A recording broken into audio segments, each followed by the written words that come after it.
네, 김동연, 장하성 경제투톱의 교체가 기정사실화되는 분위기입니다. 청와대는 어제 아직 대통령의 결심이 서지 않았다면서 확대 해석을 경계했습니다만 동시에 문 대통령이 후임을 놓고 고민에 들어갔다는 이야기도 나옵니다. 자세한 이야기 최창열 용인대 교수 그리고 이상휘 세명대 교수와 나누겠습니다. 두 분 어서 오십시오. 네, 안녕하세요. 안녕하세요. 안녕하십니까. 경제 시각을 바라보는 그 차이가 있기 때문에 이 두 사람의 공존이 가능하냐 이 얘기는 뭐 예전부터 계속 지적이 돼 왔던 그런 사안인데요. 지금 경제 투톱 두 사람 다 바꾸는 걸로 이제 방향이 정해진 것 같습니다. 거의 확정된 걸로 봐야 되겠죠. 예. 누누이 말씀을 드린 게 있습니다만 대통령의 인사에는 정해진 매뉴얼이 없습니다. 언제 해야 된다든가 어떤 사람이 해야 된다든가 예. 어떤 자격을 해야 된다든가 이렇게 대통령 인사에는 기본적인 매뉴얼이 없는데 그래서 대통령 인사를 행정적 인사를 보지 않고 정무적 인사를 보는 게 이유 중에 하나죠. 그래서 어떤 판단을 하느냐 그러면 시기와 환경을 봅니다. 어떤 시기가 적절하냐 어떤 환경이 조성이 돼서 또 해야 되느냐 그 다음에 사람을 찾는 것이죠. 그래서 시기와 환경적 측면에서 본다 그러면은 지금이 딱 적절한 시기라고 봐야 되겠죠. 예. 우선 그 시기적으로 본다 그러면은 지금 국정의 로드맵을 우선적으로 좀 고려할 필요가 있습니다. 문재인 정부가 출범한 후에 국정 로드맵을 제시했습니다. 개혁과 완성과 안정적 시기 해서 3단계로 분류를 했는데 지금은 이제 개혁적 단계가 완료될 시점입니다. 내년부터는 어떤 단계냐면 완성 단계로 들어가야 됩니다. 쉽게 이야기하자면 실적을 내야 된다는 것이죠. 그렇죠. 그 예. 완성 단계, 그 다음에 이제 안정적 단계로 가야 된다는 것인데 대통령 인사라는 것이 그런 로드맵에 따라서 철저하게 지켜지는 것이 순리입니다. 뭐냐 그러면 로켓의 단분리와 같이 어떤 단계에 있으면 그에 대해서 효용적으로 세웠던 사람을 다시 교체하는 그런 것이 일반적이거든요. 그래서 시기로 본다 그러면 그런 국정 로드맵상 인사를 하는 그런 적절한 시기다라고 봐야 되겠고 두 번째는 지금까지 경제 투톱에 대한 불협화음이 계속적으로 생산되어 왔었기 때문에 이러한 체제로 가서는 완성기에 있어서 괄목할 수 있는 그런 성장이 나타날 수 없다. 또는 이런 불협화음을 방치할 수 없다는 건 대통령의 철학이 좀 들어가야 되는 그런 부분입니다. 그래서 이제 시기적으로 좀 가능하다는 거고, 그다음에 상황적으로 즉 환경적이라는 부분인데 이미 청와대가 여기에 대해서 묵시적인 그 확정을 했어요. 뭐냐 그러면은 이틀 전이죠. 이틀 전에 이 교체에 대한 이야기가 나왔을 때 청와대에서 전혀 그런 사실 없다라고 이야기했다가 어제는 어떤 식으로 이야기했냐면 아는 바 없다라고 이야기했습니다. 대통령의 결심이 안 그렇죠. 섰다. 예. 아는 바 없다라는 건 이건 어떤 의미냐 그러면은. 여기에 대해서 사실적으로 묵시적 인정하는 겁니다. 뭐냐 그러면 언론에서 이렇게 써도 되고 저렇게 써도 된다. 해석을 할 수가 있다는 겁니다. 그것은 인사적 행위에 대해서 여러 가지 여론에 대한 방향을 또 반향을 좀 더 점쳐보는 그런 역할이다. 이렇게 볼 수가 있는 것이죠. 예. 예. 김동연 경제부총리 얘기를 좀 해보면 어제 혁신관계장관 회의가 여의도에서 있었거든요. 뭐 기자들이 또 얼마나 이 거취에 관해서 물어봤겠습니까? 지금이라도 책임지고 싶은 심정이 왜 없겠느냐. 그러나 끝까지 책임을 다하겠다. 뭐 이런 얘기를 했다고 하는데 지난 30일 국무회의 발언도 그렇고요. 여러 가지 발언을 보면은 뭔가 거취에 대해서 결심을 했다. 고별사 같았다. 이런 얘기도 좀 나오거든요. 지금 이제 그 김동연 부총리와 경제부총리와 장하성 정책실장의 교체는 거의 기정사실화된 것 같습니다. 예. 어제 청와대 김의겸 대변인이 아직 뭐 아무것도 결정된 게 없다라고 얘기했는데 그건 뭐 원론적인 얘기인 것 같고요. 네. 후임자 얘기도 벌써 많이들 나오고 있는데 역시 핵심은 그거죠. 소득주도 성장과 혁신 성장의 사실 엇박자였어요. 그리고 그거는 누가 후임자와 누가 둘 다 바뀌든 뭐 한 명이 먼저 바뀌든 건 잘 모르겠는데 누가 들어오더라도 구조적으로 그건 쉽지 않을 것 같긴 해요. 그 성장과 분배를 조화시킨다는 거. 네. 그리고 어제 그 문재인 대통령의 시정연설에서 상당히 많은 부분을 차지한 게 포용국가 개념이었잖아요. 차별받지 않는 나라. 그리고 사회 안전망과 복지 안에서 모든 사람이 잘 살게 함께 잘 사는 나라인데 그게 말하자면 복지국가를 지향하는 것인데 지금 요즘 경제지표 악화도 그렇고 말이죠. 생산, 소비, 투자 뭐 아무것도 살아나지 않고 있고요. 일자리와 소득에서 느끼는 국민들의 체감 경기도 아주 안 좋고 이런 상황 속에서 계속 불평등 격차의 완화 이런 것들만 얘기하기도 어려운 것이고 예. 현 정부가 추구하는 것은 어제 시정연설에 나타난 바와 같이 아무튼 불평등의 문제, 격차의 문제를 해소해 나가겠다라는 거란 말이에요. 그게 이제 그 두 사람의 어떤 철학의 차이로 나타난 거였거든요. 그 이제 장하성 실장과 김동연 부총리의 어떤 철학의 차이인데 어제 전체적인 시정연설을 보면요. 불평등의 문제 그리고 어떤 소득주도 성장과 혁신 성장을 같이 가겠다고 얘기합니다만 마지막 전체적인 맥락으로 볼 때 혁신 성장 쪽에 오히려 무게가 좀 찍힌 것 같아요. 예. 그래서 아무튼 두 사람의 그 이제 교체는 기정사실화된 것 같고 아까 말씀처럼 김동연 부총리도 그런 것들을 아는 것 같아요. 그러니까 지금 아까 말씀에 이제 그런 얘기를 했죠. 책임을 다하겠다. 근데 지금 예산심의가 곧 들어가는 거니까 예산심의 끝나기 전에 두 사람을 교체하기 좀 어려울 것 같아요. 시기적으로 볼 때는 아무래도 예산 심의가 끝난 다음이 될 것 같고 또 경제라는 게 분위기와 어떤 심리의 문제가 굉장히 중요하잖아요. 그래서 어쨌든 1년 반 되고 난 다음에 성과가 별로 안 나타났으니까 경제에 있어서 시장에 주는 메시지라는 측면도 그렇고 해서 연말쯤 돼서 다른 그 부처의 개각과도 맞물리는 그런 시기를 택하지 않을 거라고 생각이 됩니다. 예. 어쨌든 뭐 경제 체질을 바꾸는 일이 뭐 몇 개월 안에 되는 그럼요. 일은 아닙니다만은 국민들 입장에서 보면 내 삶이 지금 좀 나아지지 않고 있기 때문에 조급한 마음이 들고 그러다 보니까 경제 투톱을 이제 바라볼 수밖에 없는 상황인데 김동연 부총리 그동안 줄곧 책임을 회피하지 않겠다 이런 말을 해왔었죠. 지난 8월에 있었던 발언 들어보시겠습니다. 제가 기억하기로는 대통령께서 그 말씀하시기 전에 제가 이미 그 지금의 이런 상황에 대해서 책임을 져야 될 사람이 있다면 제가 책임을 져야 될 사람이라고 말씀을 드렸고요. 또 지금의 그 일자리로 어려움을 겪고 계신 국민들을 생각하면 지금 당장으로 책임을 지는 것이 도리다. 그런 면에서 책임을 제가 회피하지 않겠다. 이런 뜻으로 제가 드린 말씀입니다. 경제 어려운 상황이나 성과에 대한 책임을 져야 된다면 제가 지고 또 필요하다면은 국민 눈높이에 맞는 적절한 시기에 제가 책임을 지겠다는 각오로. 네, 지난 여름의 발언인데 국민 눈높이에 맞는 적절한 시기에 책임을 지겠다 이 얘기를 했었거든요. 그 시기가 그럼 지금이 되는 겁니까? 시기적으로 뭐 저는 8월달 이야기했으니까 충분히 본인의 거취에 대해서 어느 정도 각오를 하고 있었다라는 얘기고 사실상 정가 쪽과 관가 쪽에서도 지난 8월부터 이런 얘기가 많이 있었습니다. 사석에서도 김동연 부총리가 직원들하고 같이 밥을 먹으면서 뭐 수고했다라든가 뭐 이런 어떤 이별성에 비슷한 그런 얘기들을 많이 했거든요. 회식을 하면서도. 그때부터 아마 관가에서는 조만간에 경제사령탑이 교체될 가능성이 굉장히 높지 않겠느냐라는 것이 점쳐졌습니다. 점쳐졌는데 지금 이제 교체라는 부분을 이제 이야기를 많이 하지 않습니까? 경질과 교체에 대한 부분은 상당히 이제 의미가 크다고 봐야 되겠습니다. 이 경질이라는 표현 자체를 쓰게 되면 어떤 정책이라든가 환경에 대해서 책임을 지고 물러나는 뭐 그런 형태가 되기 때문에 정부로서는 이 경질에 대한 의미보다도 아무리 불협화음이 있다 하더라도 선순환적인 용어인 교체라는 표현을 써야만이 그 사람을 교체하는 부담, 그 요인, 거기에 대해서 상당히 그 정부적 부담이 줄어들기 때문에 이제 교체라는 부담을 쓰는 겁니다. 애당초에 우리가 되짚어보면 이런 걸 좀 생각할 수가 있어요. 장하성 실장과 김동연 부총리를 왜 투톱으로 내세웠을까? 이런 부분입니다. 저는 뭐 청와대에서 인사를 했었는 사람이기 때문에 경험상으로 말씀을 드리자면 이렇습니다. 크게 보면은 두 가지입니다. 교집합을 어떻게 가져갈 것이냐에 대한 부분. 그 다음에 팀워크로 가져갈 수 있냐 부분인데 교집합에 대한 부분이 이제 팀워크에 대한 부분이죠. 그러나 또 한 가지는 뭐냐 그러면은 이걸 견제와 균형으로 가져가야 될 것이냐에 대한 부분입니다. 그런데 이 두 가지 요소에도 아무 쪽에도 포함이 되지 않는 교집합이 뭐냐 그러면은 장하성 실장과 김동연 부총리의 투톱 체제였습니다.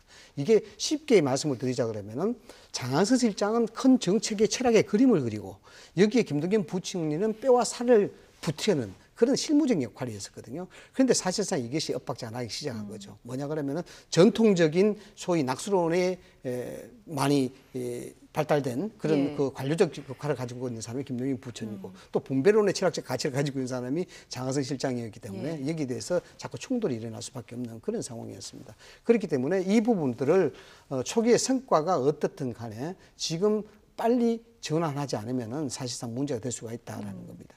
예. 어쨌든 교집합으로 보든 견제와 균형 측면에서 보든 두 사람의 조합이 맞지 않았다. 이제 이 교수님은 이렇게 보는 시각인데 뭐 두 분 모두 뭐 불협화음은 아니다 이런 얘기를 계속 이제 주장을 해온 상황에서 어쨌든 경제 지표가 나쁘다 보니 청와대 고민이 깊어졌고요. 앞서 얘기가 나왔습니다만 처음에는 명백한 오보다 이렇게 얘기를 하다가 지금은 대통령 결심이 서지 않았다. 여기까지 지금 나온 상황이거든요. 청와대가 이렇게 결정적으로 인사를 강행해야겠다 이렇게 맘먹은 이유 아무래도 경제 문제. 경제가 지표 워낙 안 때문일까요? 좋아요. 그러니까 경제 지표의 악화 문제가 계속 얘기가 나왔었는데 단순히 몇 개의 경제 지표가 안 좋다라는 문제가 아닌 것 같습니다. 투자 문제도 그렇고 생산, 소비, 일자리, 고용 어느 하나 좋은 게 없잖아요. 그리고 또 하나 아까 계속 얘기가 나온 겁니다만 국민들이 느낀 체감 경제라는 게 있어요. 나의 소득 그리고 저 전체적인 고용, 일자리가 고용이니까 이런 것들에 있어서 전혀 나아지지 않았다고 느끼고 있는 거고요. 사실 1년 반 동안 그 지금 문재인 정권 집권한 지 1년 반 정도 됐잖아요. 작년 5월이니까. 그동안 경제적인 성과가 없었던 건 맞는 것 같아요.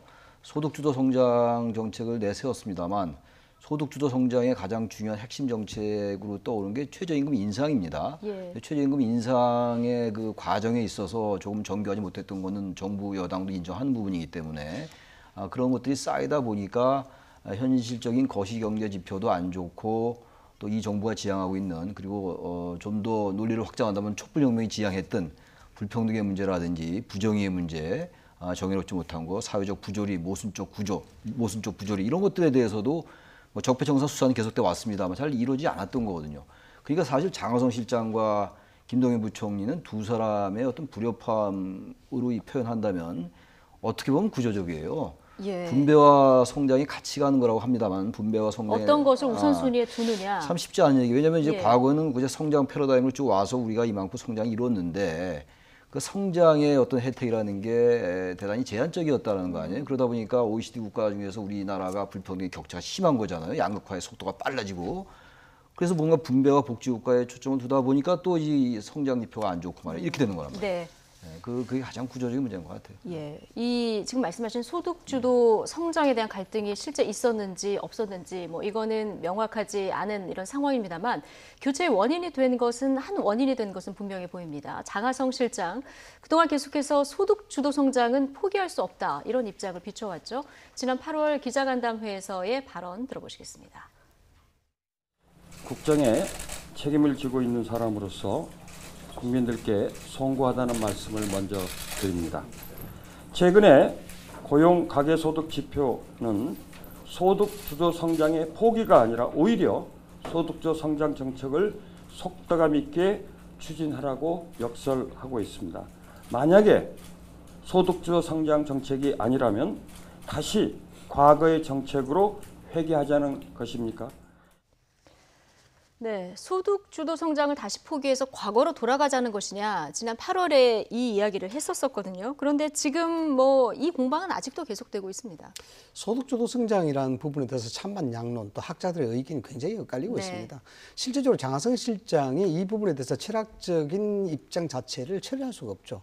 왜냐 그러면은 실제적으로 소득주도 성장에 대한 이론적 배경 자체는 뭐 미국에서 시작이 됐습니다만은 장하성 실장이 우리는 왜 분노하는가라는 그런 책을 통해서 실질적으로 대한민국의 부의 균형 이 부분이 잘못됐다라는 것을 지적하면서 공정하고 좀 균형적인 부의 분배 이래서 소위 그 분수 효과를 이야기하면서 시작이 된 것이 소득주도 성장이라고 볼 수가 있습니다. 그래서 본인의 철학적 가치가 분명히 있는 것이고 네. 여기에 대해서 이제 표면적으로 이야기하는 자체는 그렇지 않습니까? 지금까지 대한민국이 성장을 해왔지만 잘 사는 부분 이 잘 살아왔지만 모두가 잘 살지 않았다. 그래서 네. 균형적인 부분에서 심화됐고 이게 불균형이 심화됐기 때문에 이것을 다시 한번 바꿔야 된다. 그 패러다임을 전환하는 과정에 있다. 그 패러다임을 전환하는 과정에서 지금의 고통이 수반될 수밖에 없는 과정이다. 네. 그렇기 때문에 우리가 조금 더 참고 조금 더 이해하고 기다려주면은 충분히 여기에 대한 기대하는 효과가 있을 것이다라고 이야기하는 겁니다. 그래서 이 부분이 이제 학자적 개념에서 충분히 그렇게 이론적으로 이야기를 할 수가 있습니다만 실질적으로 경제라는 것은 실물이거든요. 실물이기 때문에 예를 들어서 팔이 3개 달린 경화가 나타났다 하더라도 그 팔이 소형의 어떤 형태로 진화되어 왔고 뭐 이런 것을 당장 수술해야 되느냐 말아야 되느냐 이것을 결정할 때는 그에 대한 컨디션을 충분히 진단을 해보고 해야 되는 부분이거든요. 그런 측면에서 시도에 대한 부분들은 긍정적으로 평가할 수 있으나 이 부분에 대해서 우리가 충분히 좀 감당할 수 있는 내성을 가지고 있었느냐라는 진단 그리고 네. 컨센서스에 이루고 왔느냐에 대한 부분 이런 부분들은 소득주도 성장에 대해서 지표 자체가 그것이 표면화되고 악화된 형태로 표면화되고 나타나고 있기 때문에 장하성 실장이라든가 현 정부가 이야기하는 소득주도 성장이 명분에서 상당히 뒤로 후퇴할 수밖에 없는 그런 것이고 이것이 결국 묵고 사는 문제, 문재인 정부의 경제 정책의 가장 최고의 핵심 이슈가 되다 보니까 여기에 인사적 행위로 해서 진화할 수밖에 없는 그런 상태가 아니냐 저는 그렇게 네. 보고 있습니다. 경제 투톱이 바뀌면 정부의 경제 정책이 바뀔까? 자, 이 부분도 상당히 관심인데 어쨌든 이번 김동연 장하성 경제 투톱의 교체설과 관련해서 각 당은 어떤 의견들을 내고 있을까요? 들어보시겠습니다. 원래 이 정도 시기 정부 출범한 이후 1년 반이 넘어가지 않습니까? 네네. 그러면 정기국회 이후에 일반적인 개각에 대한 수요가 존재합니다. 어떤 책임을 묻겠다, 뭐 경제대 문제는 아니고 일상적인 개각에 대한 검토 수준이고 또 앞으로도 또 새로운 분이 오신다 하더라도 정부의 소득주도 성장의 기조는 변하지 않을 것입니다. 후임자가 온다 한들 더 나아질 것이라는 기대도 없다는 것이 더 큰 문제가 아닐 수 없습니다. 소잃고 외양간도 못 고칠 판에 소머리꾼만 바꿔봐야 이미 집 나간 송아지 찾을 길은 여전히 대략 난감이라 아니할 수 없습니다. 중요한 것은 여전히 사람이 아니라 정책인 마당에 혹시라도 돌려받기식 인사는 하지 마십시오. 소득주도 성장론자가 아닌 실용적 시장주의자로 임명하십시오. 시장을 살리고 기업을 활성화시키는 경제를 운영해 주십시오. 네.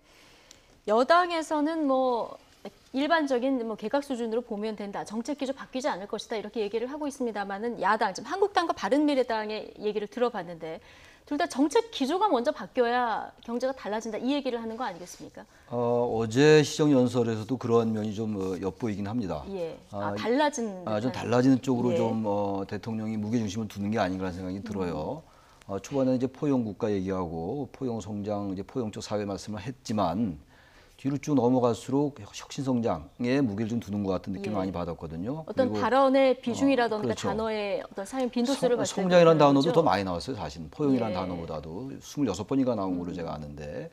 그러니까 어쨌든 이 정부의 전체적인 기조는 불평등을 완화해 가겠다. 그리고 사회적 정의를 실현해 나가겠다라는 건 분명해 보입니다. 이거 사실 박근혜 정권 때보다는 이게 굉장히 두드러진 면이죠. 이 정권과 문 정권과 박근혜 정권과의 예. 차이점인데 계속 우리가 얘기하고 있습니다만 기본적으로 경제가 워낙 안 좋고 시장과 기업이 어쨌든 그 이유는 여러 가지가 있겠죠. 그리고 처방도 여러 가지가 나올 수가 있겠습니다만 아무튼 당장 느끼는 체감 경제라는 게 그리고 기업이 뭔가 활력을 잃고 시장이 거의 죽어간다는 건 거의 확실한 것 같아요. 다녀보면은 이 음식점도 그래요. 음식점도 과거와는 많이 달라졌거든요. 이런 점을 정부가 도외시할 수 없는 예. 거거든요. 그러니까 기본적인 기조는 소득 주도 성장과 혁신 성장을 같이 가긴 갑니다만 비중을 국면에서 좀 혁신 예. 성장 쪽으로 조금 옮겨오지 않을 수 없는 이러한 그 정부의 고민이 있는 거거든요. 바로 그런 점들이 야당이 지적하고 있어요. 그러니까 혁신 성장에 무게를 두고 그러니까 일자리 예산이 이번에도 23조 5천억이나 편성이 돼 있잖아요. 그리고 전반적인 무게가 어쨌든 혁신 성장 쪽으로 가면서도 그럼에도 불구하고 어떤 그 소득을 통한 임금 상승을 통해서 뭔가 분배가 개선된다. 이런 것들을 포기할 수가 없는 거거든요. 네. 그러니까 이러한 부분들을 어떻게 잘 조화시켜 나가느냐가 정책의 묘미거든요.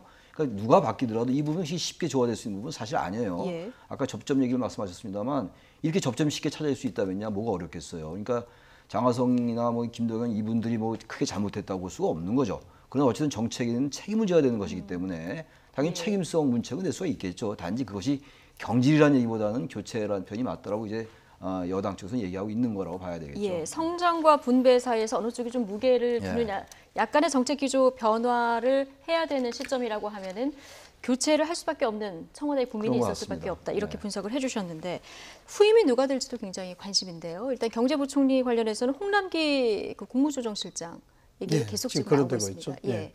그 부분도 좀 쉽게 설명하자면 이렇습니다. 실질적으로 참 유의미하게 봐야 될 대목이 하나 있는데요. 네. 뭐냐 그러면은 지난 6.13 지방선거가 끝나고 얼마 며칠 지나지 않아서 수보회의를 했습니다. 대통령이 수석보좌관 회의를 하면서 어떤 얘기를 해야 됐냐면은 향후 공무원의 기본적인 책무는 유능해야 된다라고 이야기했습니다. 유능해야 그러니까 한다. 예. 기술적으로 기능적으로 대단히 훌륭해야 된다라고 이야기했습니다. 이것이 대통령의 간단히 흘러들어가는 그런 메시지만 상당히 시사하는 바가 크죠. 이런 부분에 있어서 그 얘기가 왜 나왔냐 그러면은 배경 자체가 이렇습니다. 소위 이제 관료들이 국회와 협의해서 정책을 추진하는 데 있어서 입법이 안 되니까 힘들다라고 이야기하는 겁니다. 그때 대통령의 생각은 어떤 식으로 이야기를 했냐 그러면 이런 식이죠. 국회가 원래 그런 데다 입법을 기다리게 되면은 정책을 하지 못한다라는 겁니다. 그래서 입법을 하지 않더라도 예를 들어서 시행규칙이라든가 예. 시행령을 통해서 할 수 있는 방법을 찾아라 이렇게 이야기합니다. 이게 이제 이기에 접어드는 대통령의 지시 스타일이 달라지는 어떤 형태라 봐야 되는데 유의미하다고 제가 말씀드린 부분이 유능하다는 방식입니다. 유능하다. 예. 그래서 기술 기능적으로 훌륭하다는 사람이죠. 이런 방법을 해결할 수 있는 방법을 찾을 수 있는 사람입니다. 예. 그런 측면에서 이제 홍남기 국무실장이 이제 거론되는 겁니다. 그러나 한쪽에 기능만- 일을 계속 해왔던 그렇죠. 어떤 관료 한쪽을 출신. 계속 해왔는 것이 국정 체계의 기본이 예. 부합이 될 수 있는 사람이죠. 그러나 기능과 그 기술만 가지고도 되지 않는 것이죠. 중요한 것은 국정에 대한 철학이 어느 정도 찬동하고 있느냐에 대한 부분입니다. 그래서 좀 더 현실적으로 이야기하자 그러면은 우리가 인사 담당자다, 우리가 인사 회의를 한다고 본다 그러면은 김동연 부총리의 교체에 대한 주요 요인이 뭐였을까라고 보는 겁니다. 물론 소득 성장에 대한 불협화음도 있었겠지만은 여기에는 일종의 이런 것도 있었을 거로 저희들은 짐작이 되는 것이 결국 MB 정부와 박근혜 정부 보수 정권에 있었던 사람들이라는 어떤 얘기도 나올 수 있다는 겁니다. 그런 측면에서 본다 그러면은 인재 풀이 좀 더 좁아들어가는 것이죠. 그런 측면에서 그러면 우리야 국정 철학에 맞는 사람, 기능이 훌륭한 사람을 택한다라고 이렇게 범위를 축소시키게 너무 하면은 축소시킬 필요가 없이 좀 풀을 넓힐 필요가 있다. 늘 축소시킨다 그러면 홍남기 국무실장이 가장 적합한 인물로 대두될 수 있다라는 그런 여러 가지를 겁니다. 감안하면 그래서 홍남기 지금 국무조정실장 얘기가 급부상하고 있다. 이런 분석을 해주셨고 장하성 실장 후임으로는 김수현 사회수석 얘기가 지금 계속 거론이 되고 있는데 노무현 정부 때도 같이 했었고요. 지금 문재인 대통령 측근이기도 하지 않습니까? 김수현 수석의 그 개성도 굉장히 좀 강한 편이죠. 그러니까 지금 이제 소득 주도 성장, 혁신 성장 얘기를 계속하고 있는데 지금 청와대 쪽은 어쨌든 좀 분배 쪽에 불평등을 완화하는 쪽으로 이제 가는 기조이고 정통 관료 출신인 기획재정부 장관 그리고 경제부총리 물론 겸임입니다만 이 자리는 좀 정통 관료로 해서 성장, 시장이나 기업을 좀 생각하는 이런 쪽으로 이제 투톱으로 가면서 조화를 이뤄 나가겠다는 게 이 정부의 기본 기조잖아요. 지금 그러다 보니까 이제 소득 주도 성장과 혁신 성장과 공정 경제의 3대 경제 기조를 흔들지 않겠다라는 입장을 어제도 문재인 대통령께서 확실히 밝히셨단 말이에요. 근데 문제는 이제 이것 후임이 만약 어떻게 될지 전혀 모르기 때문에 그렇게 두 사람을 특정하는 건 굉장히 좀 그냥 지금 이제 거론되는 인사만 얘기한다면 화합형대로 인사가 되지는 않습니다. 그런 하나 상징적인 거라고 봐야 되겠죠. 그분들이 아니라 하더라도 그런 성격을 배제할 수 없을 거예요. 청와대 정책실장과 경제부총리는 그 양쪽의 그 두 성격을 같이 이제 조화시켜야 되는 건데 누가 들어오더라도 이 두 가지의 정책 기조를 잘 이렇게 맞추기가 좀 쉽지 않을 것 같아요. 사실 누가 들어와도 제가 아까 말씀드린 바와 같이 이건 단순한 기술의 문제가 아니거든요. 단순히 정무적 판단의 문제도 아니고 한국 사회에 사실 이 경제 보수라는 것도 있는 것이고 시장 보수도 있고 뭔가 이 나라를 바꿔야 되겠다라는 그런 또 진보적 의제도 분명히 있어요. 이런 것들이 같이 맞물려 있는 것이기 때문에 이것이 정책의 문제지만 또 정치의 문제와도 연결되는 것이라서 누가 들어도 좀 쉽지는 않겠다는 생각이 듭니다. 개인적인 생각을 전제로 말씀드리자 그러면 김수현 수석이 정책실장이 될 가능성은 굉장히 높다고 봐야 됩니다. 굉장히 높다. 왜냐 그러면 여러 가지 이제 근거를 댈 수가 있는데 그중에서 가장 중요한 것은 실질적으로 이제 정치적 철학 자체가 문재인 대통령의 정치적 철학 자체가 크게 훼손이 되지 않아야 됩니다. 그런 크게 훼손이 되지 않는 측면에서 청와대 정책실장이 굉장히 중요하다고 봐야 되겠죠. 김수현 수석이 정책실장이 되는 것은 그런 철학적 부분이 훼손이 크게 되지 않는 부분에서 유리하다는 점. 그다음에 김수현 수석은 학자 출신의 행동하는 운동권이었습니다. 사실상 이게 뭐냐 그러면은 지금 소위 이야기하는 도시 재생 사업이라든가 부동산이라든가 토지 공개념에 대한 부분이라든가 이런 것들이 실질적으로 정치적 국정 철학에 김수현 수석이 굉장히 맞닿아 있는 부분이 많아요. 그리고 부동산 같은 문제는 정부가 중장기적으로 해결해야 되는 그런 문제거든요. 그런 측면에서 김수현 수석이 계속해서 정책실장을 맡아서 이 부분을 마무리 짓는 것이 어쩌면은 문재인 정부의 가장 중요한 현안이라고 볼 수가 있습니다. 그렇기 때문에 김수현 수석이 올려서 정책 식상을 한다는 그런 것들은 김동연 부총리 체제에 대한 교체설이 나오고 바로 김수현 수석의 정책실장 하마평이 떴다는 부분 이런 것들은 실질적으로 이미 기정사실화된 상태에서 언론 검증이 들어가는 것이 아니냐라고 그렇게 보는 겁니다. 네, 어쨌든 두 사람의 교체는 지금 확실시되는 분위기라서요. 교체 시기가 언제쯤 될지 좀 살펴보고 문 대통령 오늘 뭐 하루 연차를 한다고 하는데 아마 연차를 쉬면서도 계속 만약에 교체를 해야 된다면 누구로 해야 될지 이게 머릿속에서 떠나지 않는 이런 상황이 될 것 같습니다. 자, 남북 문제보다 요즘에 지금 저희도 계속 경제 문제를 얘기하고 있습니다만은 경제 문제가 최근 다시 이슈로 부각되는 이런 분위기인데 오늘 나온 여론조사 결과는 어떻게 달라졌는지 좀 보시죠. 지금 대통령 직무수행 평가를 보면은 긍정이 평가가 조금 떨어졌습니다. 지난주보다 3%포인트 정도 떨어졌거든요, 교수님. 그러니까 지금 이제 문재인 대통령, 문재인 정부에 대해서 지지율이 올라갈 그 근거가 굉장히 지금 미약한 편이에요. 남북 관계가 이제 상당한 추동을 해왔던 하나의 요인이었는데 지지율 상승에 북미 비핵화 협상도 뭔가 조금 또 다시 또 좀 삐걱거리는 것 같고 물론 이제 폼페이오 국무장관이 북미 고위급 회담을 다음 주에 연다라고 얘기는 했어요. 이게 다시 한번 동력을 받을 수는 있겠습니다만 그 부분이 조금 이제 주춤하고 남북 관계나 이 북미 비핵화 협상에 대한 지지 요인으로서의 역할이 좀 미미하면서 역시 경제인 것 같아요. 그리고 최근에 또 뭐 국정감사가 이제 끝났습니다만 그 이제 세습 고용 채용 비리라든지 예. 그리고 그 사립 유치원 비리 이런 것들도 영향을 좀 준 것 같아요. 예. 그러한 것들은 국민들에게 상당한 분노를 주는 것이기 때문에 당연히 정부에 그게 부담을 올 수밖에 없죠.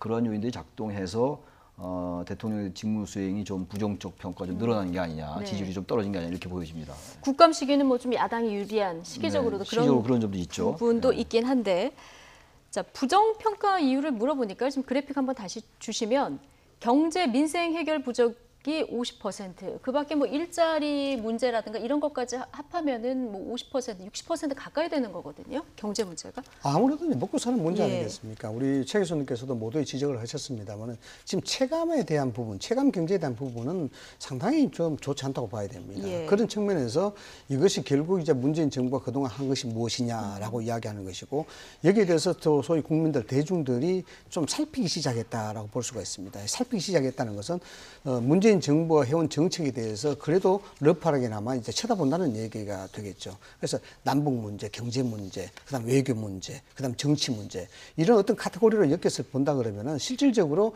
대중들이 체감하는 것은 묻고 사는 문제에 다른 문제가 사실 그 외에는 보이지 않는다는 겁니다. 그런 측면에서 지적을 하셨습니다만은 앞으로 좀 더 나아질 그런 가능성에 대해서는 굉장히 좀 부정적인 전망이 있기 때문에 이 추세 자체가 상당히 계속해서 지금 2, 3주 계속 하락 국면을 가고 있는 그런 상황인데 통상적으로 이제 국정감사 기간이 되게 되면은 여당 쪽 네. 정부 지지도는 좀 낮게 떨어지는 것이 일반적입니다만 지금 또 다른 변수, 또 다른 이슈가 등장하지 않는 이상 이 추세가 계속될 수밖에 없겠다. 더군다나 네. 예산 전국이거든요. 예산 전국은 물론 뭐 자동 회부가 되게 되면은 여권이 의도한 대로 뭐 예산이 만들어지고 편성이 되겠습니다만 그 과정에서 야권의 공세가 만만치 않을 것이다.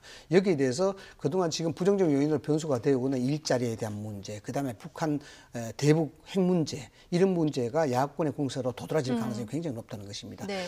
예산이야 기존대로 정해져서 갈 수밖에 없는 그런 구조지만은 그 과정에서 이에 대한 문제점들을 야당들이 집요하게 물고 늘어질 가능성이 있다. 더군다나 앞으로 향후 정계 개편을 앞두는 상황에서 소수 야당과 한국당이 결합되는 어떤 형태의 공세가 취해질 경우에 대통령 지지도, 국정 지지도는 다시 한번 또 부정적인 요인으로 말미암아 하락 추세로 갈 수 있는 그런 요인들이 더 많다라고. 경제 문제를 어떻게든 해결하지 않으면 그렇죠. 이 기조가 이어질 수 있다. 그런데 이런- 이게 예. 짧은 시간 내에 해결될 수 있는 문제가 아니기 때문에 그게 딜레마가 있다는 겁니다. 예.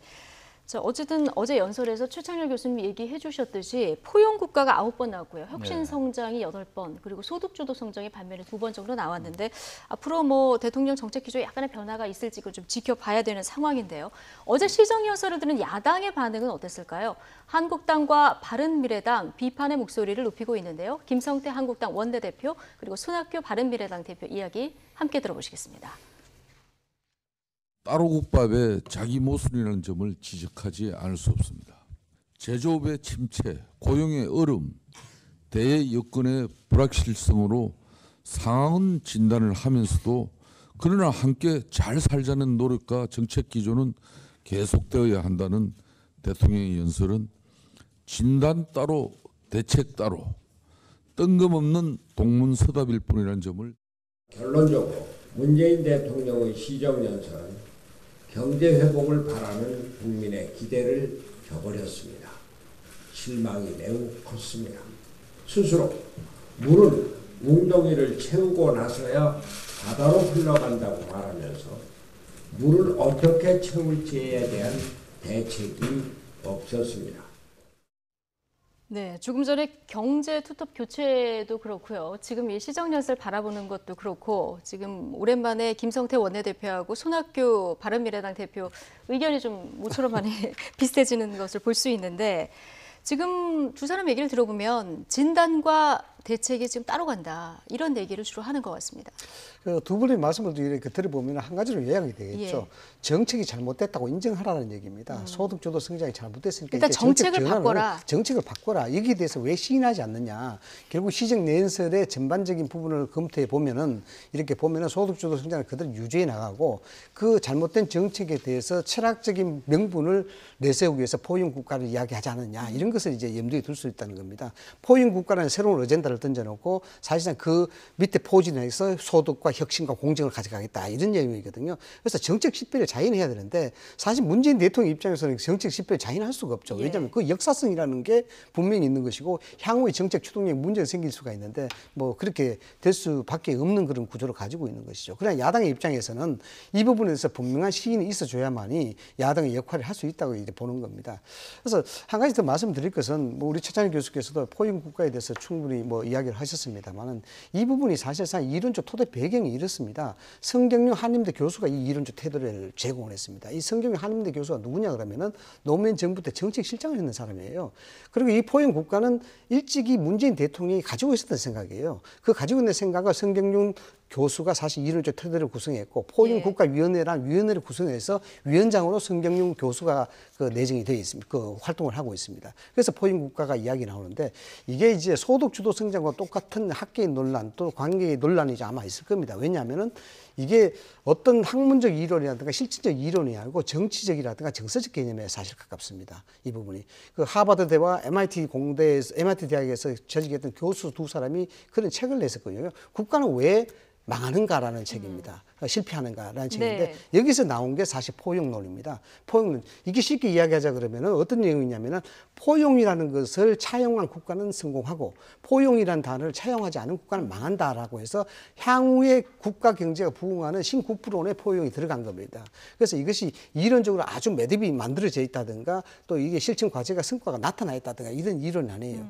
그런 측면에서 이제 모순이 대립되는 것이 소득 성장의 주도에 대한 이론적 모순이 아직까지 대립되는 상황이 있고 그다음에 이게 포용이 되려고 그러면은 실질적으로 복지가 굉장히 커져야 됩니다. 우리나라 예산 470조입니다만 내년도 예산이 30% 이상이 복지 예산이거든요. 이런 측면에서 재원을 어떻게 갈 것인가에 대한 부분까지도 이제 고려해야 되는 문제입니다. 야당의, 이런 야당의 비판을 문재인 대통령이 뭐 모르진 않고 계속 듣고 있으니까요. 어제 국회 연설할 때도 보면은 중요한 부분을 강조하고자 할 때 야당 의석을 계속 이렇게 아이 컨택을 하면서 쳐다보는 이런 모습이 보이기도 했었거든요. 그 야당의 협조가 없으면 뭐 예산도 사실 통과가 안 되는 거죠. 단지 지금 현재 국회 선진화법이 있으니까 예산이야 뭐 당연히 이제 부기가 되겠죠. 당연히 통과되는 건데 그때까지 통과가 안 되면 저절로 통과가 된단 말이지 선진화법에 따라서. 문제는 야당의 협조가 있어야지 그 입법도 민생 입법도 개혁 입법도 지금 뭐 사법개혁 특위도 그렇고 말이죠. 정치개혁 특위도 그렇고 이런 것도 굉장히 중요한 거거든요. 그러니까 우리가 항상 경계해야 될 것이 경제가 중요하다고 해서 모든 게 경제 이슈로 매몰되면 안 된다는 거예요. 정치개혁도 굉장히 중요한 겁니다. 왜 그러냐면 정치개혁이 돼야지 여야가 국민들의 뜻을 국민들의 이해관계의 균열을 반영해내는 정당체제를 만들어낼 수 있는 것이거든요. 경제 성장이 중요하다고 해서 계속 경제 성장만 또 주장하다 보면 또 과거의 성장 패러다임을 또 가게 된단 말이에요. 그렇기 때문에 야당 대표들의 전 이러한 비판들은 일리가 있다고 좀 봐요. 단지 지금 현재 이분들의 주장은 이런 거로 보입니다. 제가 보기엔 정부가 지금 포용국가를 얘기하고 불평등을 완화한다고 그러는데 이것과 혁신성장을 얘기하는데 이게 도대체 어떻게 되는 거냐. 계속 이게 따로 국밥 아니라고 얘기하고 있는 거예요. 지금. 그러니까 차라리 완전히 어느 쪽으로 방향을 잡겠다라고 얘기해라. 그러니까 혁신성장으로 간다라고 얘기를 해라라는 거예요. 지금. 근데 제가 아까 말씀드린 것처럼 소득주도 성장의 기조를 포기하지 않는다고 문재인 대통령이 말씀하면서도 뒷부분으로 가서 전체적으로 중소벤처기업의 육성 문제도 많이 거론하고 그리고 지금 혁신성장 쪽의 예산도 굉장히 많이 포함되어 있어요. 그러니까 우리가 경계해야 될 것이 완전히 이 정부가 무슨 성장을 완전히 도외시한다 이렇게 가면 안 된다라는 거예요. 성장도 가겠다라는 것이고 그것도 불평등의 문제 그대로 갈 겁니까? 촛불혁명은 왜 했습니까 그럼? 같이 가야 되는 거예요. 근데 경제 지표가 어렵고 소득이나 고용이 어렵다 보니까 모든 게 경제다. 이렇게 되다 보면요. 우리가 놓칠 부분이 있어요. 그러니까 경제가 굉장히 중요합니다만 제가 강조하는 거는 우리가 놓치면 안 될 부분이 그런 부분들이라는 거예요. 정치개혁, 한국 사회의 격차 완화의 문제, 부정의를 시정하는 문제 이런 문제가 도외시되거나 가려지면 안 된다는 걸 제가 따로 강조를 하는 겁니다. 아마 최 교수님 말씀하신 이런 부분들이 어제 대통령 시정연설에 부분 들어 있는 거였죠. 있었다 이렇게 이제 보이는데 어쨌든 조금 전에 들어보신 야당의 발언들을 들어보면 앞으로 예상 전국도 뭐 지난해 못지않게 시끌시끌할 거다 이런 생각은 듭니다. 자, 이 얘기를 좀 해보죠. 지금 리선권 조평통위원장 냉면 발언 뭐 그냥 한번 이렇게 얘기가 나오고 끝날 줄 알았는데 파장이 계속 좀 커지고 있는 상황이고요. 지금 발언의 부적절성에 대한 이제 얘기가 있었는데 여기서 지금 이 발언이 있었냐 없었냐 아니면 이 발언이냐 뭐 또 다른 발언이었나 이 지금 공방으로 벌어지고 있는 그런 상황입니다. 북한을 만약에 국가를 본다 그러면은 예. 국가를 본다 그러면은 이건 외교적 상호주의의 원칙상 이건 있을 수 없는 일입니다. 당연히 여기에 대해서 이제 고발을 해야 되는 부분이고 예. 사과를 요구해야 되는 부분이고 국민의 여론이 비등하게 일어나야 되는 그런 걸로 봐야 되겠죠. 국가를 보느냐 안 보느냐 이 부분도 지금 모호하게 돼 버렸어요. 뭐 청와대 입장 다르고 정치권 입장이 다른데 저도 사실 여기에 대해서는 판단 잘 못하겠습니다만 그러나 국가를 보지 않는다 그러면은 정서상 어떤 부분이 차이점으로 이해될 수가 있겠죠. 어떤 측면에서 뭐 문화적 차이라고 이야기할 수도 있고 뭐 그렇습니다만 그러나 이 사안 자체가 예민하다는 겁니다. 뭐냐 그러면은 북쪽과는 달리 남쪽은 이 문제를 가지고 갈등을 겪고 있는 상황이거든요. 갈등을 겪고 있고 이견이 많이 대립되는 상황인데 이 부분이 사실상 불거졌다 그러면은 정진석 의원이 상당히 정보통이 넓은 사람이에요. 넓은 사람인데 전혀 터무니없는 정보가 아니라고 저는 봅니다. 본다 그러면은 이걸 이제 핸들링, 즉 이걸 이를 사안을 접해서 이걸 진화시켜 나가는 과정이 좀 더 성숙되지 못했다라는 겁니다. 예를 들어서 이 부분에 대한 진위 확인을 하는 것도 물론 중요하지만은 만약 이렇다 그러면은 북한과의 어떤 교통적인 측면에서 여기에 대해서 의견을 확인하고 여기에 대해서 사실상 인정을 한다든가 또 아니면 그거는 문화적 차이라고 이야기를 한다든가 그래서 이걸 진화시켜 나가야 되는데 오히려 발화를 더 크게 하는 원점 제공, 원인 제공 자체를 조명균 장관이 하고 있는 거예요. 국감장에서 이야기하는 거하고, 그다음 밖에서 나와서 이야기하는 거하고, 이야기가 다르니까 자연히 갈등이나 예민한 사안인데 이 부분에 대해서 사실 논의, 진위 논의로 갈 수밖에 없는 거죠. 통일부가 먼저 빨리 진화를 했어야 됐었다. 그렇죠. 여기서 인정을 하든지 인정하게 되면서 여기서 왜 그랬는지 합당한 이유를 하고 또 만약에 진짜 그랬다 그러면은 북한 쪽으로부터 양해를 구해서 북한 쪽에 메시지가 나오게 하든지 이렇게 만들어야 되는 것이 남북 문제 화해 무드에서는 긍정적인 방법 아니겠습니까? 어쨌든 계속 진위 공방이 벌어지니까 여당 대표도 여기 참석했던 경제 총수들한테 전화를 해보고 기자들도 좀 접촉을 해보는 모양인데 그러다 보니까 당초 뭐 냉면이 목구멍으로 넘어가느냐 이 발언이 아니라 뭐 뭘 하신 게 있다고 더 드십니까? 실제 발언은 이랬다 이런 얘기까지 나오고 있는 상황입니다. 지금 어떤 발언이 실제로 있었는지 아직 정확히는 알 수 없고 이제서야 이제 통일부가 이 발언의 실제 진위를 파악하겠다 이렇게 작업에 들어가겠다 이런 얘기를 한 상황인데요.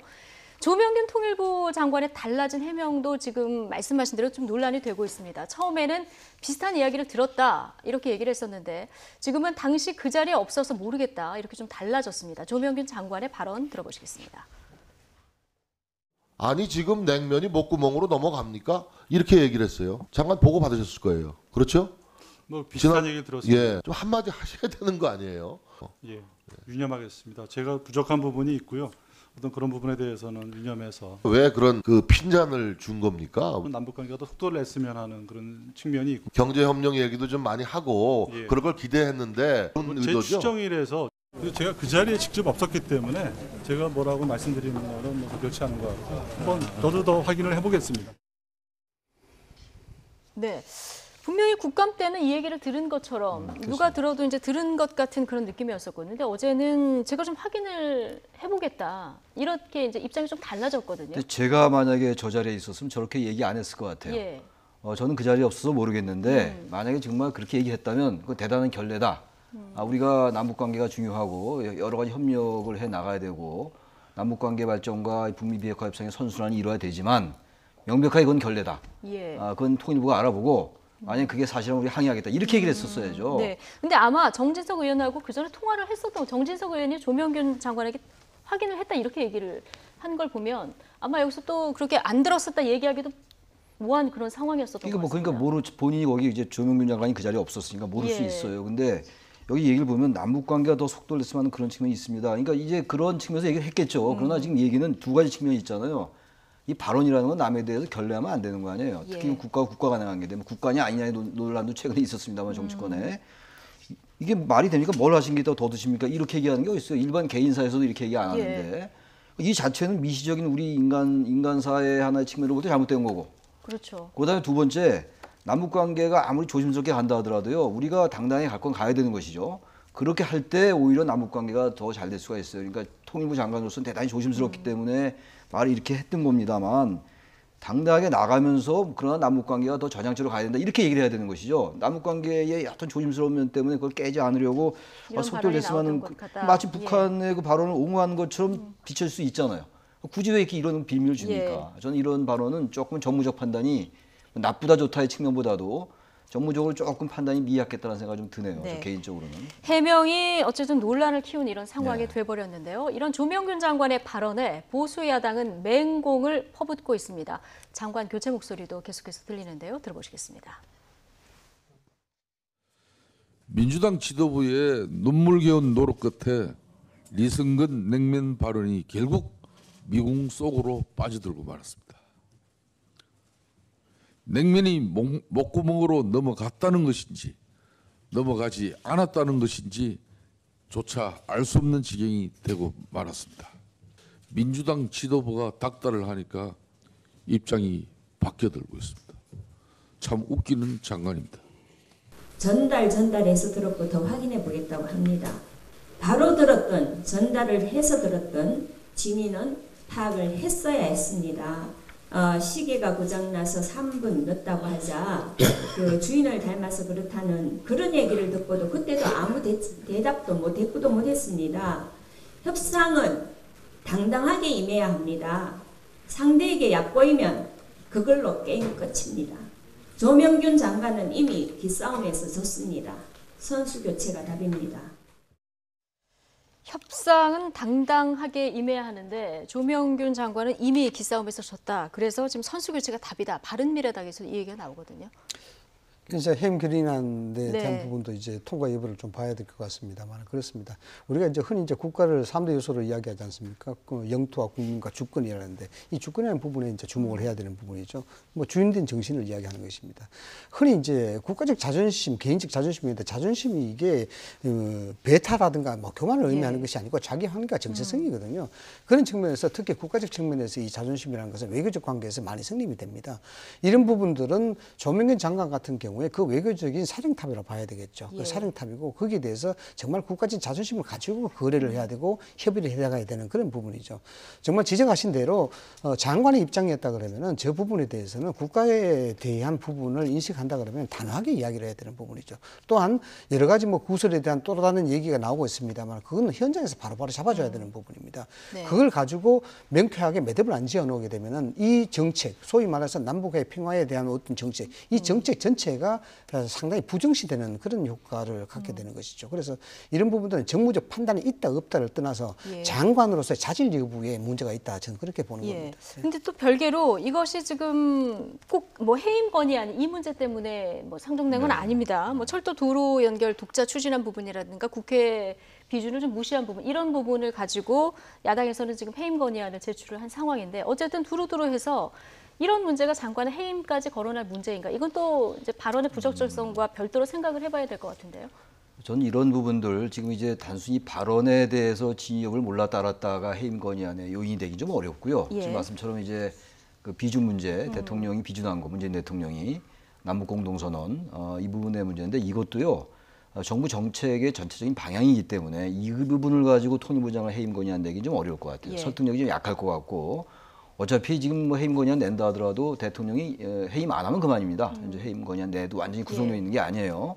우리 해임 건의안 자체가 아마 시민사회나 전체적인 전동이나 호응을 그렇게 받긴 좀 어려울 것 같아요. 이것도 어떤 면에서 볼 때 정치적 공세 차원이 좀 있는 게 아니냐라는 생각이 들어요. 야당의 입장에서는. 정치적 공세 측면이 있는 것 같다.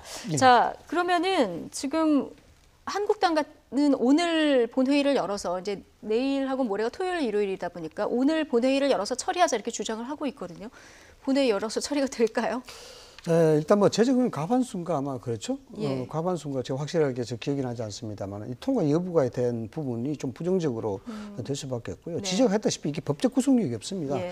해임 건의안 그 자체가 이제 법적 구속력이 없기 때문에 설사 통과한다 하더라도 대통령이 여기에 대해서 그 부분만 하면 끝나는 그런 부분입니다. 그런데 왜 하느냐에 대한 부분 아니겠습니까? 네. 1948년도 전 입법이 만들어진 후에 대통령의 인사권과 대통령의 정책에 대해서 국회가 다양한 방법으로 제어를 해왔습니다. 그게 소위 이야기하는 탄핵소추권, 그다음에 해임 결의안권, 그다음에 인사청문회권 뭐 등등으로 국회가 입법권을 통해서 행정부를 견제해왔거든요. 이거 해임 건의안, 결의안 이 부분들은 바로 그러한 견제권입니다. 견제권이기 때문에 이 부분에 대해 형사적 책임이 있다 또는 정책적인 잘못이 있다 없다의 명확성을 가지고 있는 것이 아니고 예. 해임 결의안을 통과 여부와 관계없이 야당이 드러냄으로써 그것을 제출함으로써 지금 진행되고 있는 남북과의 평화 정책이라든가 문재인 정부의 정책이 국민 여러분 문제가 있습니다. 봐주세요라는 정치 정치적 행위로 봐야 되는 겁니다. 네. 그런 측면에서 이 통과 여부보다는 한국당 입장으로서는 이 문제를 국민들이 좀 더 많이 알게 하는 또 이것을 좀 더 부풀려지길 원하는 그런 것들이 이 행위에 대한 근본적인 목표다라고 볼 수 있습니다. 정치 행위 혹은 정치 공세의 측면이 있다. 이제 두 분 다 이렇게 보는 상황입니다. 어떻게 될지 좀 지켜보도록 하고요. 마지막으로 오늘 이 얘기 좀 해보겠습니다. 최근 음주운전으로 인한 사회적 문제가 굉장히 심각한 이런 상황인데요. 모범을 보여야 할 국회의원이 음주운전 단속에 딱 걸렸습니다. 바로 민주평화당 이용주 의원인데요. 이 의원 최근 음주운전 처벌 강화 개정안 발의에 동참해서 더 충격을 주고 있는 이런 상황입니다. 장민정 앵커가 정리해봤습니다. 음주운전은 살인행위라던 이용주 민주평화당 의원이 음주운전으로 적발됐습니다. 서울 올림픽대로 동호대교 근처인데요. 앞차가 너무 심하게 좌우로 비틀거려서요. 곧 사고 날 것 같아요. 빨리 와주세요. 그젯밤 112에 이런 신고가 한 통 들어왔습니다. 경찰이 적발하고 보니 운전자는 이용주 의원이었습니다. 여의도에서 회식을 하고 집으로 향하던 길이었다는데요. 혈중 알코올 농도는 0.089%, 면허 정지 수준이었습니다. 이 국민들이 더 배신감을 느꼈던 건 이 의원이 이른바 윤창호법의 공동 발의자이기 때문입니다. 윤창호법은 군복무 중 휴가를 나왔다가 음주운전 차에 치여 뇌사에 빠진 윤창호 씨 사건을 계기로 음주운전의 기준과 처벌을 더 강화하자는 내용의 법 개정안이죠.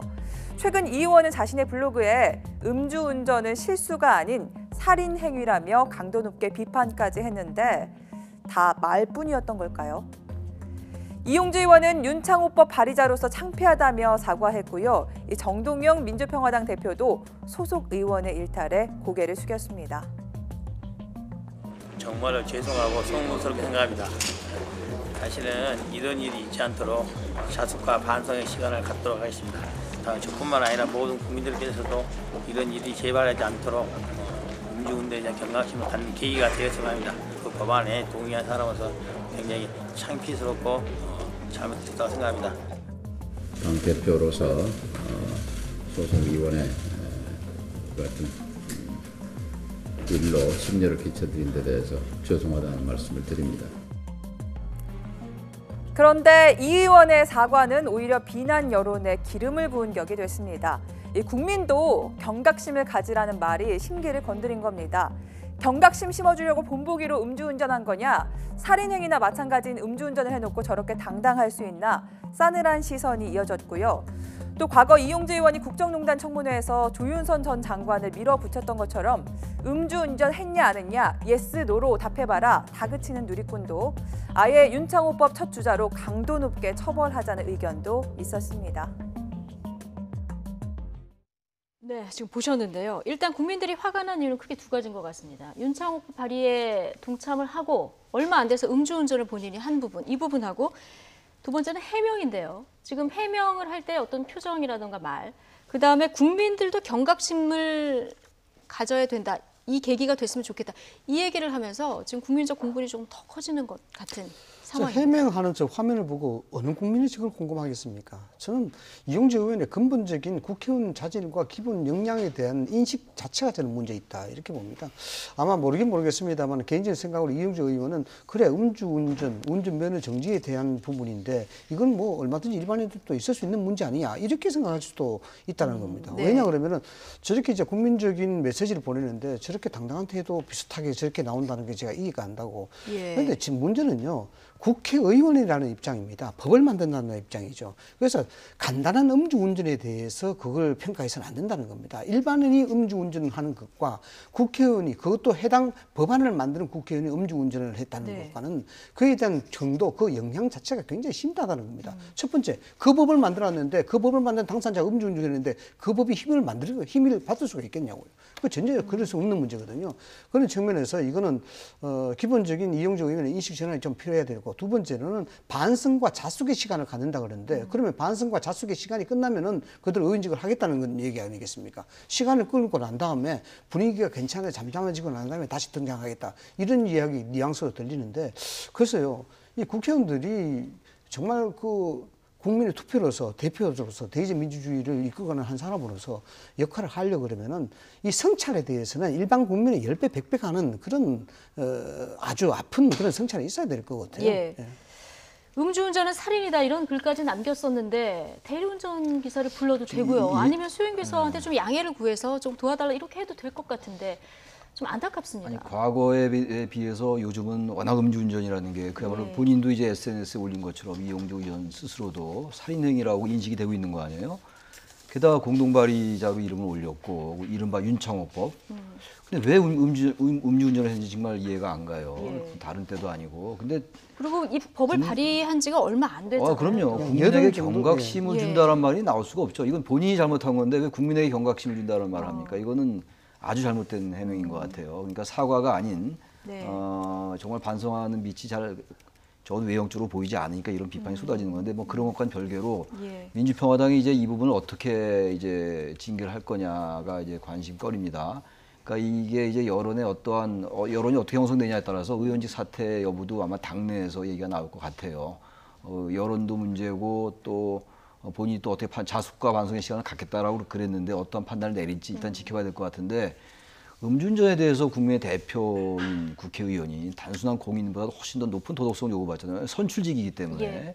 그럼에도 이렇게 안일하게 음주운전을 했다는 건 이해하지 않습니다. 정말. 해명까지 들어봤을 때 이 음주운전이 얼마나 심각한 상황인지에 대한 인식이 그 이후에도 좀 없었다 이런 비판이 지금 나오고 있는 상황인 것 같은데 이용주 의원 같은 경우 얼마 전에 그 다주택 때문에 또 도마위에 오르지 않았습니까? 부인이 뭐 지역신문에 해명도 하고 그랬었는데요. 생활정보주에 해명을 했었죠. 예. 뭐 일반적으로 그냥 다주택 16채를 보유하고 있다. 이거 정서상으로 굉장히 좀 거부감이 들지 않습니까? 요즘 서민들이 주택난 때문에 고민하고 계시는데 물론 뭐 일반적인 입장에서 이해는 할 수 있습니다. 왜냐하면 임대사업자로 등록을 해서 본인의 그 해명에 따르면은 공직생활 20년 그리고 그런 데 대해서 외풍을 겪지 않고 가정생활에 좀 도움을 주기 위해서 임대사업자를 했는데 우리 남편이 국회의원 될 줄은 정말 생각도 못했다라는 겁니다. 일반적으로 이해될 수 있으나 이 부분은 사실상 정서적으로는 이해가 안 되죠. 이해가 안 되는 부분이고 그런 측면에서 국회의원이 그만큼 힘든 겁니다. 산이 높을수록 골은 깊게 마련이고요. 많이 보이게 되어 있습니다. 그런 측면이라 그러면은 이런 것도 빨리 좀 정리를 해서